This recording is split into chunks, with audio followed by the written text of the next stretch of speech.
हरियाणा में अब कुछ किसान रसायन खेती को छोड़कर ऑर्गेनिक और प्राकृतिक खेती की तरफ अग्रसर होते हुए दिख रहे हैं।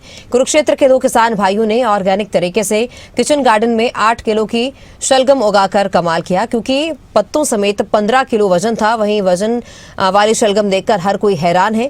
अश्विनी कुमार शर्मा ने बताया कि ऑर्गेनिक खेती का ही कमाल है कि जो इतनी बड़ी शलगम उनके खेत में तैयार हुई है।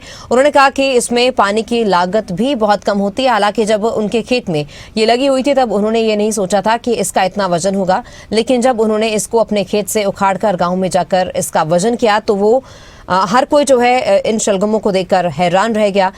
तो वहीं दूसरे किसानों से भी जो है वो कहते हैं कि कम से कम अपने खाने के लिए ऑर्गेनिक खेती जरूर करें। ऑर्गेनिक खेती से हमारी मिट्टी के उपजाऊ शक्ति भी बनी रहती है और हमारे मित्र कीट भी उसमें जो है रहते हैं, जैसे कि उत्पादन में कुछ सालों बाद अच्छी वृद्धि होती है और हम बिना जहर के फल और सब्जियां खा सकते हैं।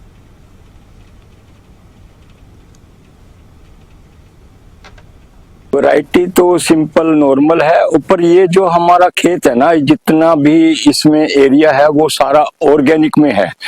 और ऑर्गेनिक में हम इसमें कोई पेस्टिसाइड तो डालते ही नहीं, क्योंकि पेस्टिसाइड डालने से हमारे 85% मित्र कीट मर जाते हैं।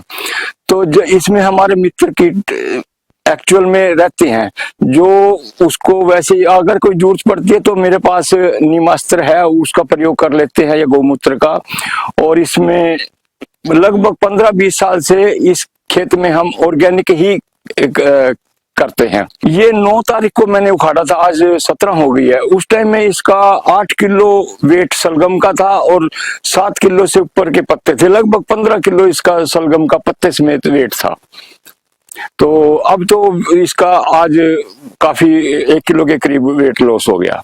मेरे पास भी इतनी बड़ी सलगम नहीं हुई है। इससे पहले मेरे पास 3.25 किलो की बंद गोभी जैसे, या 4.5 किलो की मेरे पास चुकंदर भी हुई है, और 6.5 किलो की मूली ऐसे तो हुई है, पर ये सलगम पहली बार हुई है मेरे पास इतनी बड़ी।